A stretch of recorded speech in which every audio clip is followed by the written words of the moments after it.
So when should you double your size? When should you go bigger than you usually do? We'll talk about that today on Market Open Trading and how I came back from being red. Stay tuned.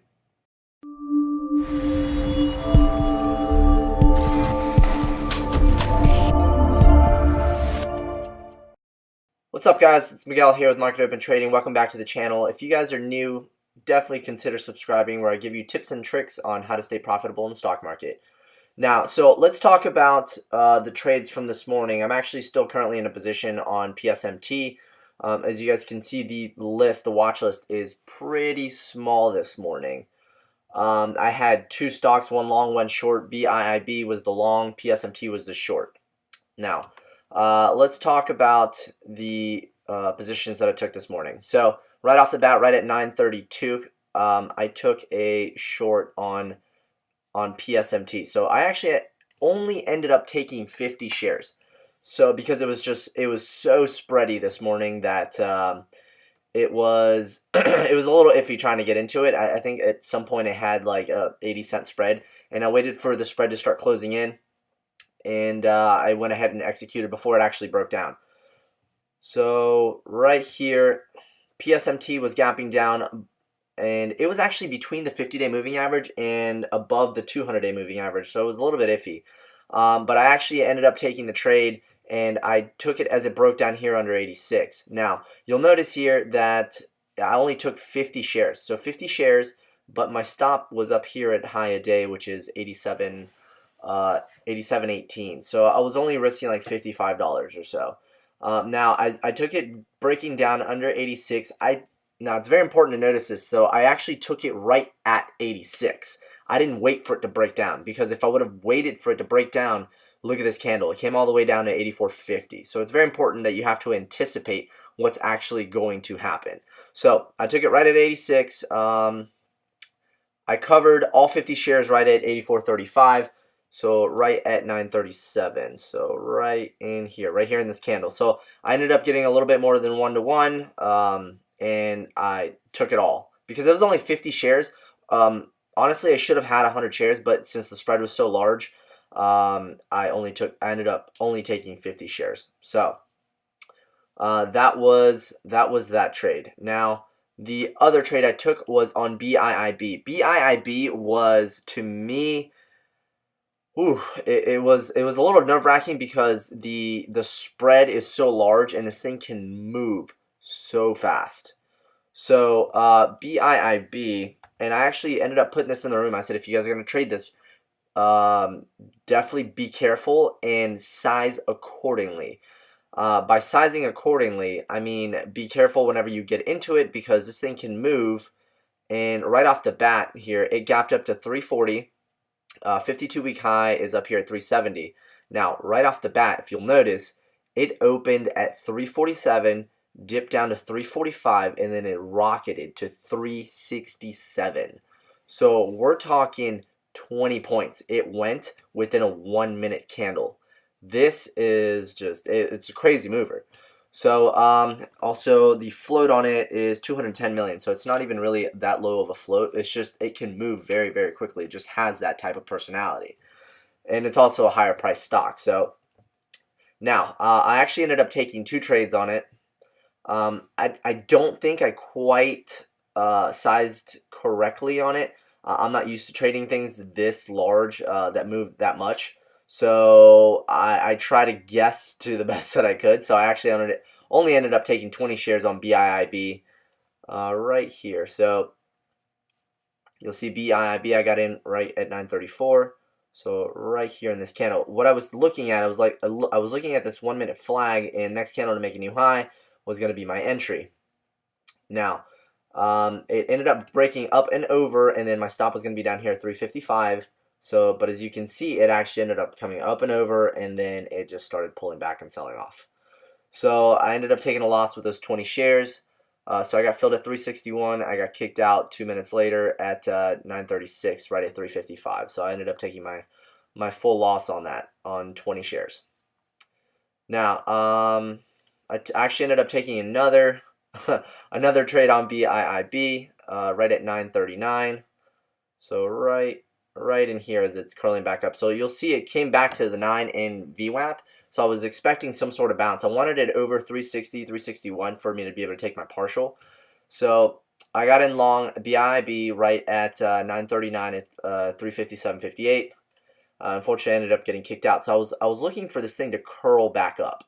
So I was looking for this thing to curl back up and then start heading back up towards maybe not high a day, maybe even halfway up, because I still had VWAP and the 9 below me, so it provided good support. So I was like, okay, if this thing is going to keep going very strong, it should keep going up to the upside.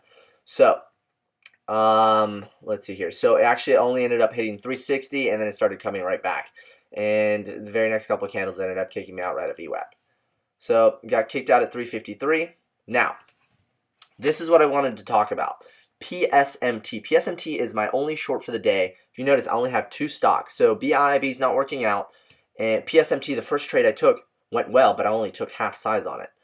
Now, let's move over to that. So PSMT, if you guys will notice, if you guys have been following me on the YouTube channel, on Facebook, if you guys are in the group, you guys have probably heard me say VWAP rejection a million times. So what are the type of trades that you should get into that you should double up on, put more risk on?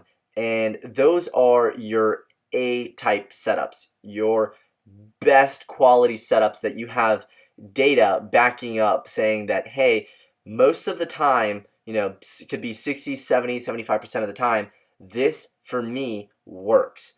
These are the criteria that it meets, and if it meets these criteria, it has a 70% chance of it working out. Now, so what I ended up taking was the VWAP rejection. So VWAP rejection for me, it has to come down. It slowly comes back up on a little bit lower volume. So you'll see this candle, there's a lot of sellers in it. It started coming back up with lower volume. And the next candle to make a new low after it gets rejected at VWAP is your entry. So now, PSMT, 250 shares. I took 250 shares.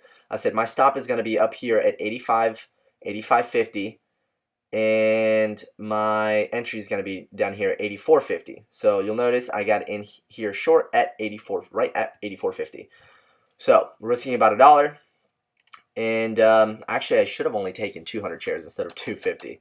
But regardless, I was going to put my stop here at 85.45, but that's only like $10 difference. Regardless of that, so next candle to make a new low is your entry. Stop is that very same candle that you got triggered on. So this is your trigger candle. So this thing gets rejected, at VWAP comes back down, next candle to make a new low is your entry. So I got triggered here, and as you can see, it's been fading off. The 9 and VWAP have just been kind of curling down on it, and it's just been working out. So as you can see, the position is actually still open. I shorted 250 shares. I covered I covered 100 at 83.70, and I covered another 100 at 83.65.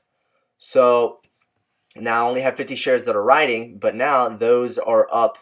I'm almost 2 points up on those 50 shares. So that's why I leave a partial for it just to keep breaking down. So as of right now, I'm only up $100. But now the reason why I'm up is because I was able to recognize that a quality setup and just lean into it with more shares. For that, typically it means taking a $200 risk. So now, as you guys can see, I'm up, $100 on the day, which is not a lot. But for you to grow an account, all you need to do is just add a 0.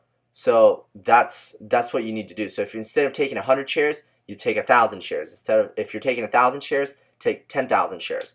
And if you know that the A quality setups are there, you can lean into it a little bit more.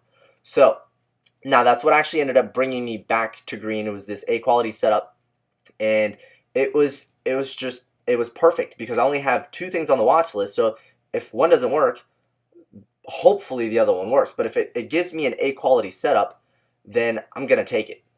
So those are all the trades I took for today. I'm probably going to take PSMT here in a little bit if it comes back, and if it doesn't hold under 83, I'll probably end up taking it. I'm probably going to end up the day maybe anywhere from $50 to $100 up. So not a big day, but remember, 4th of July was the other day where all the traders are still basically in holiday mode. So there's still relatively low volume, and you just have to be grateful for the good days that you still do get during holidays. So really can't complain too much. It's only about 11 o'clock in the morning, and I'm already done.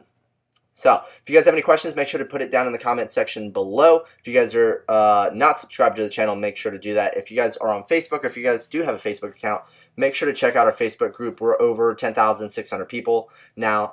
That's where I do post the watch list for you guys to be able to take advantage of every single day. Make sure to check that out in the description. All right, guys, I'll talk to you guys next time. Bye.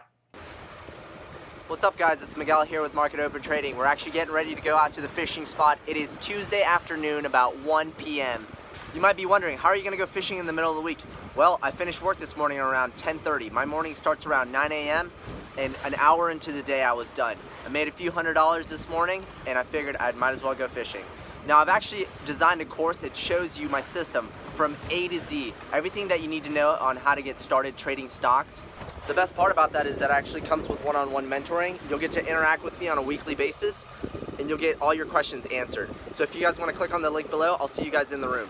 Remember, guys, live life on your terms. See ya.